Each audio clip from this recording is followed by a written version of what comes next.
Break के बाद स्वागत है आप सभी का सी न्यूज भारत में। गुजरात के डबोई से वागोडिया शहर जाने वाली मुख्य सड़क पर ढाढर नदी पर बन रहे पुल के निर्माण में धीमी गति को लेकर स्थानीय लोगों में आक्रोश बढ़ता जा रहा है। पिछले 1 वर्ष से सड़क को बंद कर दिया गया है, जिससे स्कूल जाने वाले छात्र, व्यापारी और मुसाफिरों को 40 किलोमीटर का अतिरिक्त रास्ता तय करना पड़ रहा है। इससे न केवल उनका समय बर्बाद हो रहा है, बल्कि उन्हें 20 किलोमीटर अधिक किराया भी चुकाना पड़ रहा है। ग्रामीणों का आरोप है कि जब से पुल का काम शुरू हुआ है, तब से काम की गति बेहद धीमी हो गई है और ना तो कोई अधिकारी और ना ही ठेकेदार काम के दौरान मौजूद रहते हैं। इससे ग्रामीणों में ये डर पैदा हो गया है कि कहीं ये काम फर्जी तो नहीं किया जा रहा। इसके साथ ही लोग ये सवाल भी उठा रहे हैं कि अगर भविष्य में कोई अप्रिय घटना घटती है तो इसका जिम्मेदार कौन होगा।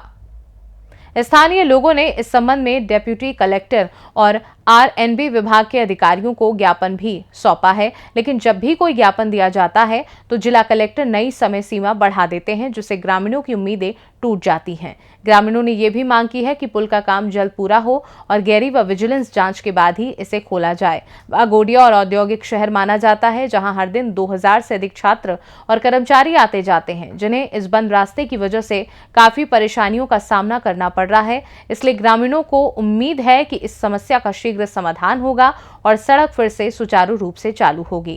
आ ब्रिजનું કામ 1 વર્ષની મુદત હતી। 2024માં ફેબ્રુઆરીમાં એનું સ્ટાર્ટિંગ થયું હતું, ત્યાર પછી 11 મહિનાનું મુદત હતી। એ કામ પત્યું તો ના, પણ બીજા 6 મહિના એક્સટેન્ડ કરાયા અને જે કામ 6 મહિનામાં થઈ જવું જોઈતું તે 12 મહિનામાં ના થયું અને બીજા 6 મહિના એક્સટેન્ડ કરાયા અને કામમાં ક્વોલિટીમાં, ગુણવત્તામાં અમને ખામી દેખાય છે। તો સરકારશ્રી અને જે આરએસ ટીમ જે છે એ ધ્યાન દોરે અને એની ગુણવત્તા જબર ચકાસ કરે। બીજું કે કોઈપણ બ્રિજ બનતો હોય તો એનું ડાયવર્ઝન હોય, જ્યારે આ 12 મહિનાની ઉપર આજે 14મો મહિનો થાય છે, ડાયવર્ઝન છે નહીં।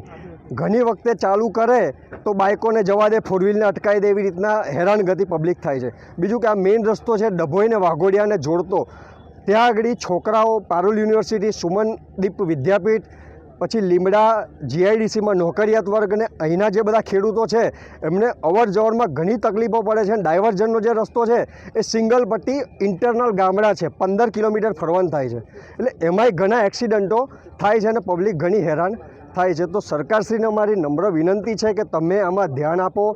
ધારાસભ્ય શ્રી શૈલેષભાઈ મહેતા સોટા સાહેબને નિવેદન છે, અમારી માંગ એવી છે કે તમે કોન્ટ્રાક્ટરને પ્રેશર કરીને વહેલી તકે કામ પૂરું કરાવડાવો 2-3 મહિનામાં, તો આ પબ્લિક જે હેરાન થાય છે ને એ થાય ના।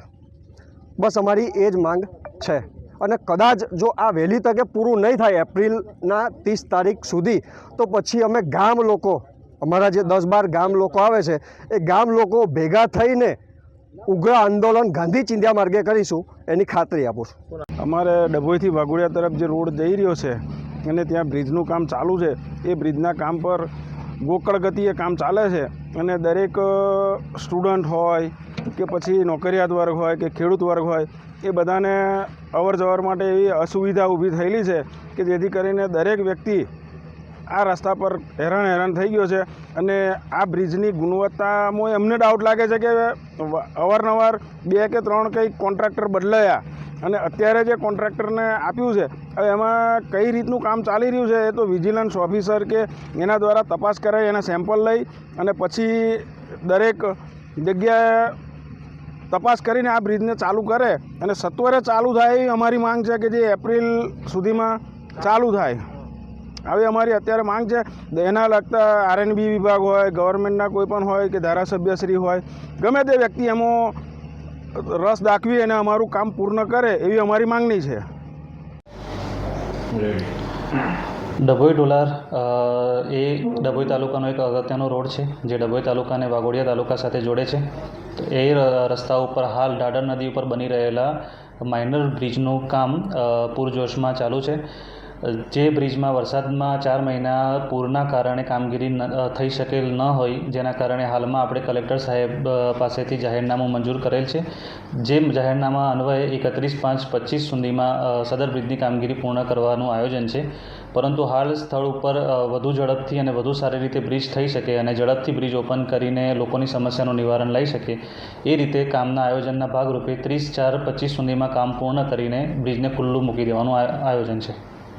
આ લોકોનો આક્ષેપ છે સાહેબ કે ભાઈ જે કામ કરી રહ્યા છે એમાં કોઈક અધિકારી કે કોઈ કોન્ટ્રાક્ટર કે હાજર રહેતું નથી ને આ મજૂર પેટે કામ કરે એટલે લોકોને એવું કંઈ અનિચ્છનીય ઘટના ના બને તે માટેની તકેદારી રાખવા માટે ગ્રામજનોની રજૂઆત છે. શું કહેશો? તદ્દન ખોટી વાત છે. હાલમાં અમારા વર્ક આસિસ્ટન્ટ, એસઓ અને હું પોતે પણ ઘણી વખત સાઇટ વિઝિટ કરું છું અને ગામના લોકોનો પણ ત્યાં હોય છે અને એમને સમજાવવાનો પ્રયત્ન પણ કરી રહ્યા છે. એ સદર બ્રિજની કામગીરી પૂર્ણ રૂપે અમારા સુપરવિઝનમાં જ કામગીરી થઈ રહી છે અને ગુણવત્તાના દરેક ટેસ્ટિંગ ને બધી વસ્તુઓ હાલ સ્થળ ઉપર કરી રહ્યા છે. गुजरात से सीनू संवाददाता हुसैन मंसूरी की रिपोर्ट। ग्रामीणों की बढ़ती परेशानी को देखते हुए अब ये देखना होगा कि सरकार और अधिकारी इस पुल के निर्माण को जल्द पूरा करने के लिए क्या कदम उठाते हैं और जनता की समस्याओं को हल करते हैं या नहीं। इस खास रिपोर्ट में बस इतना ही। देश दुनिया की बाकी खबरों को जानने के लिए आप देखते रहिए सी न्यूज़ भारत।